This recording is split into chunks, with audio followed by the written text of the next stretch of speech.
बिस्मिल्लाहिर्रहमानिर्रहीम, अस्सलाम वालेकुम। भयानक रात, बड़ी तबाही वाली रात।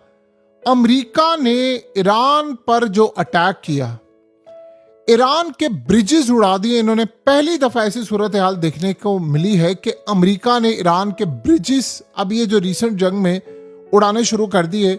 लेकिन इस सारी सूरत हाल में उन्होंने ऑपरेशन किया, काफी सारी चीजें उन्होंने तबाह की। लेकिन जो बदले में सूरत हाल पैदा हुई है, वो ईरान ने इतना बड़ा सरप्राइज दिया है, इतना बड़ा सरप्राइज दिया है अमेरिका को कि इन्होंने अंदाजा भी नहीं किया था। इन्होंने शाम में अमेरिकी फौज के कमांड सेंटर को निशाना बनाया। उसमें ईरान ने ऐलान किया कि हमने बहुत सारे अमेरिकी फौजी मार दिए हैं। असल में हुआ यह है कि अमेरिका को इस बात का अंदाजा नहीं था कि शाम में ये अटैक करेंगे। तो शाम में इन्होंने अटैक किया और इस सूरत हाल के अंदर इन्होंने असल में रिसेंटली फौजी मारे गए। तो इन्होंने कहा कि बहुत सारी जगहों पर इन्होंने अपने फौजियों को अंडरग्राउंड कर लेते हैं, बहुत सारी जगहों से मूव कर लेते हैं। तो इस दौरान इन्होंने किया क्या कि इन्होंने शाम में अटैक कर दिया। शाम में अटैक के दौरान एक रेडार सिस्टम को तबाह किया और इसमें हेलीकॉप्टर को भी उन्होंने उड़ा दिया, और एक नहीं कई हेलीकॉप्टर को उड़ा दिया, और बड़ी तादाद में उन्होंने कहा कि हमने अमेरिकी फौजियों को मार दिया है। और इस वक्त ये इतना बड़ा सरप्राइज अटैक था, इतना बड़ा सरप्राइज अटैक था। बनाए हॉर्मस पर उन्होंने कहा हमने कंट्रोल हासिल कर लिया है। और इस सूरत हाल में उन्होंने कहा तेल और गैस की एक बूंद भी इस खित्ते से नहीं जाएगी आगे। ये जो सबसे बड़ी सूरत हाल है, जो बड़ी हैरान कर देने वाली है, उसमें हुआ ये है कि अमेरिका का जो स्नेरियो था शाम के अंदर, वो पूरी तरह खुलकर सामने आ गया। यानी अमेरिकियों को अंदाजा नहीं था इस बात का कि शाम में ये अटैक कर देंगे, और वहां पर कोई डिफेंस सिस्टम ऐसा नहीं था जो जाकर इनको रोक सकता है। ये बहुत बड़ा, बहुत ही बड़ा सरप्राइज हुआ। उसके अलावा कतर में इन्होंने अटैक किया। देखिए, अमेरिकी फौज ने मुसलसल छठी रात ईरान पर कार्रवाई की है, और उन्होंने कहा है कि जी हमने फौजी और लॉजिस्टिक तनसीबात को निशाना बनाया। ईरान ने कहा एयरपोर्ट को भी निशाना बनाया और दीगर चीज़ों को भी निशाना बनाया, यानी खास तौर पर ब्रिजेस उड़ा दिए हैं। काफ़ी ज़्यादा मामला हुआ है। लेकिन जो सबसे ज़्यादा सूरत हाल है ख़राब, वो ये है कि अमेरिका पर पहली दफ़ा शाम में अटैक हुआ है। यानी वहाँ पर अमेरिकी फ़ौजी भी महफूज नहीं है, और ये इनके लिए बहुत बड़ा सरप्राइज़ है। इसका मतलब ये है कि इसराइल को भी यानी एक सूरत हाल ऐसी सामना करना पड़ा है। देखिए, एक वक्त था ईरान शाम में इस तरह डायरेक्टली मिसाइल नहीं मारता था। वहाँ रूस था, बशार अल असद की हुकूमत थी।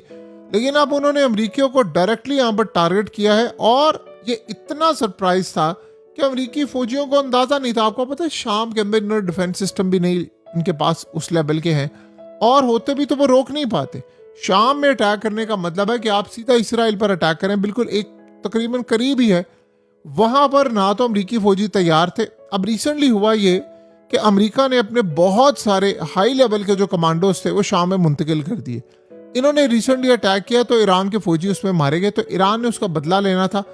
यानी कतर समेत दीगर जगहों पर जब अटैक होता है तो बहुत सारी जगह ऐसी होती हैं कि जहां पर अमेरिकी अपने अहम तरीन ऑफिसर्स को, कमांडोज को निकाल कर ले जाते हैं। तो इनको पता ही चला कि शाम में वो गए हैं, इन्होंने शाम में जाकर वो अटैक कर दिया। ये बहुत बड़ा सरप्राइज था, बहुत ही बड़ा सरप्राइज था। और इसका मतलब ये है कि एक और मुल्क ऐसा है जहां पर ये अटैक हो रहा है। उसके अलावा देखिए, ईरान ने बहुत सारी जगहों पर तबाही की है, और इस सारी सूरत हाल के अंदर इस वक्त ईरान पूरी तरह क्लियर कर रहा है। अब ईरान ने काम ये किया कि अरबों डॉलर्स का अमेरिका का पैट्रियट डिफेंस सिस्टम भी तबाह कर दिया, और इसके अलावा इराक के शहर अरबील में भी उन्होंने गुज़श्ता रात ड्रोन से, बैलिस्टिक मिसाइलों से अटैक किया। सो काफ़ी ज़्यादा इस वक्त अमेरिका को बड़ी परेशानी का सामना करना पड़ा है कि एक और मुल्क ऐसा आया है। देखिए, हर जगह तो आप हिफाजत नहीं कर सकते। अमेरिका के 50,000 से ज़ायद फौजी इस वक्त खित्ते में मौजूद है। इस वक्त सब के सब निशाने पर आ चुके हुए हैं। तो ये बड़ी अजीब सूरत हाल है। देखिए, अमेरिका ने जो अटैक किया उसमें ईरान के आम लोग भी मारे गए हैं, काफ़ी ज़्यादा उनको नुकसान भी हुआ है। अब ईरान ने कुवैत में अटैक किया, कतर में अटैक किया, बहरीन में किया, ओमान वाली साइड पर किया, और वो अटैक पर अटैक करे। लेकिन शाम में जो अटैक हुआ है उसे काफ़ी ज़्यादा अमेरिका को झटका दिया, और ये आप समझ लें एक बहुत बड़ा एक सरप्राइज अटैक था, जो असल में अमेरिका के लिए एक तबाही का सामान लेकर आया। अब ये आप समझ रहे हैं कि सबसे अहम सूरत हाल यहाँ पर ये पैदा हो रही है कि अमेरिका में काफ़ी ज़्यादा जो तबाही का सामना इस वक्त करना पड़ रहा है, वहाँ अमेरिका को ये चीज़ भी अब महसूस हो रही है कि हमारी किसी भी जगह कोई भी ऐसी बेस हो, वहाँ पर अटैक हो सकता है। ये अमेरिका ने पहले कभी इसका अंदाज़ा भी नहीं लगाया था कि हमारे साथ आने वाले वक्त में इस लेवल का सामना इनको करना पड़ सकता है। देखिए, डोनाल्ड ट्रंप ने तकरीर की रात को, और उसने क्या कहा, उसका काम कुछ और ही था। वो दुनिया को किसी और जगह ही लेकर जा रहा था। कहता जी असल में ये आपको पता है जो अब ये इलेक्शन होने वाले हैं, मिड टर्म इलेक्शन, अब इसको पता है ये इलेक्शन हारने वाला है, बुरी तरह पिट जाएगा, और ये बात सबको बताई, यानी ये कोई ढकी छुपी बात तो है नहीं। तो उसने क्या किया, उसने आकर ऐलान किया, कहते जी अमरीकी इंतखाबात से मुतल्लिक मैं इंटेलिजेंस दस्तावेजात जारी कर रहा हूँ। कहता 2020 के अंदर चीन ने तकरीबन 22 करोड़ अमरीकी वोटर्स का डाटा हासिल कर लिया, नाम, पते, फ़ोन नंबर और हसास मालूमात। उसके अलावा वो कहते हैं जी जो हमारे इंटेलिजेंस इदारे थे इन्होंने छुपाया, चीन हमारी हर चीज़ से रसाई हासिल कर चुका है, ईरान कर चुका है, नॉर्थ कोरिया, ये तमाम मामला में उसने किया। अब असल में हो क्या रहा है, हो ये रहा है कि ट्रंप को दो चीज़ें सामने नजर आ रही, एक तो जंग कंटिन्यू करेगा, और दूसरा उसको पता चल गया है कि हम पिटने वाले हैं बुरी तरह, यानी मैं ये इलेक्शन तो जीत नहीं सकता। तो उसने पहले ही गेम करनी शुरू कर दी है कि असल में ये जो 2026 के इंतखाबात हैं जो अब होंगे, मिड टर्म इलेक्शन, ये चाइना से मुदाखलत करेगा और मुझे हरा देगा। देखिए, आप जितना मर्जी एक्सक्यूज कर दें, ना तो अवाम ने ट्रंप के लिए निकलना है, ना कोई और सूरत हाल। वो दिन चले गए जब अवाम ट्रंप के लिए निकलती थी।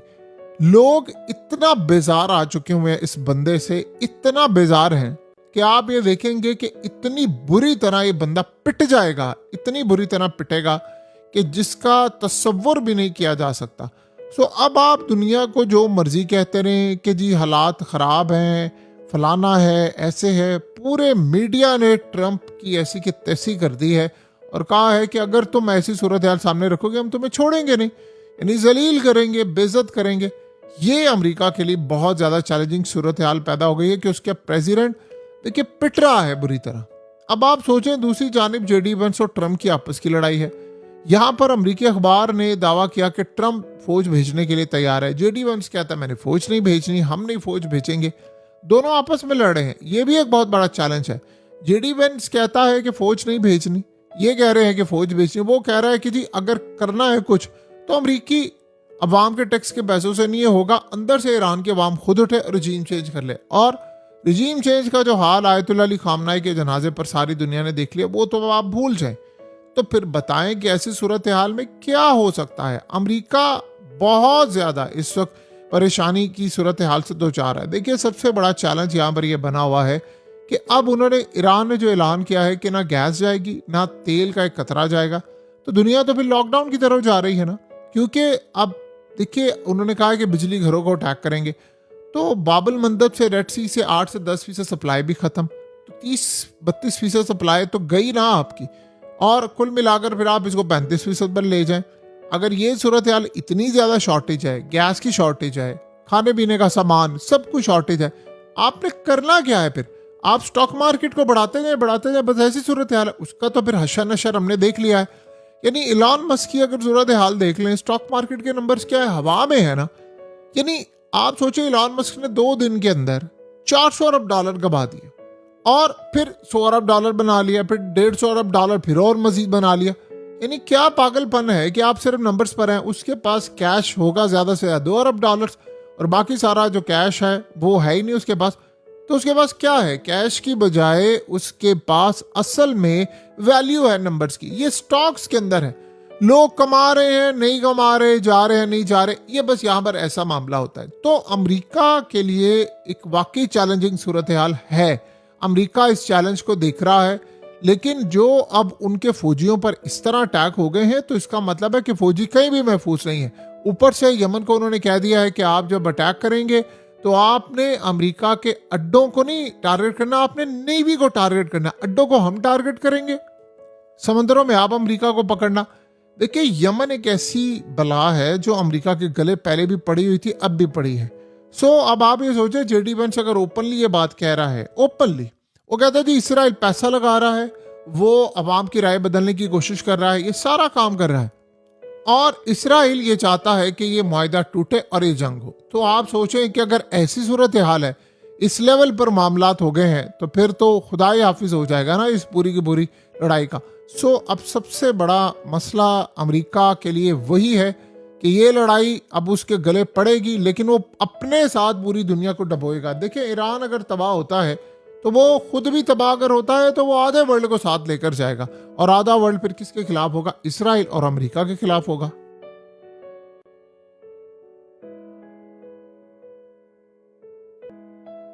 हकीकत टीवी को सब्सक्राइब करना मत भूलें, वीडियो को लाइक करें, शेयर करें और कमेंट सेक्शन में अपनी राय का इजहार जरूर करें।